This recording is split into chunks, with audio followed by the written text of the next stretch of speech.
Мурдагы башкы прокурор Аида Салянова кече 15 октябрда түз эфирге чыгып, мындан 11 жыл мурун өлтүрүлгөн Камила Дүйшөбаеванын иши боюнча үн катты. Ал кезде жүздөгөн адамдар суралган. Менин агам, тактап айтканда атамдын агасы Калбек Салянов күбө катары суралган.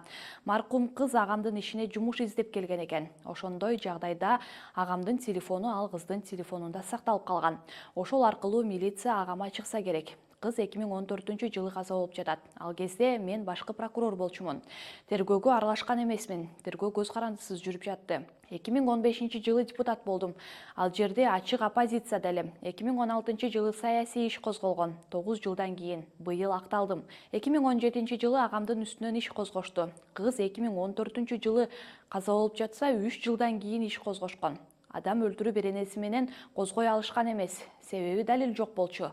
Бирок тергөөгө тоскоолдук кылуу беренеси менен козгошту. Ал кандай тоскоолдук эле? Саунадагы видео өчүрүлгөн дейт. Камила ал саунада эч качан болгон эмес. Менин агам дагы Камила менен саунада болгон эмес. Мени каралоо үчүн иш козголгон. Бул иштин саясий экенинин дагы бир далили бар. Тергөөгө тоскоолдук кылуу беренесинин мөөнөтү 3 жылдан кийин өтмөк. Мөөнөтү өткөндөн кийин иш козгоп жатат.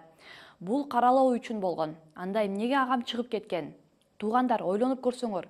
Камайбыз деп жатса, агам Кыргызстанга кирбегенге аргасыз болду.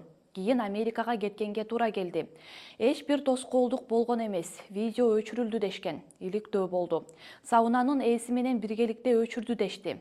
Ээси бул кадимки практика, ал мени өчүр деген эмес деп жатат.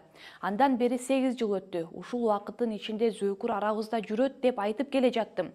Бирок мени эч ким уккан жок. Убагында бул кылмышты саясатташтырышкан үчүн шектүүнү издешкен эмес. Мени жаман көргөзүш керек болчу. Мен агама сотко берүү боюнча кеңеш бердим. Сотко кайрылабы же жокпу билбейм. Каза болгон кызды да жаман аттуу кылып жатасыңар. Садыр Жапаров Айсулуу Мукашеванын өлүмүн жеке көзөмөлүнө алды.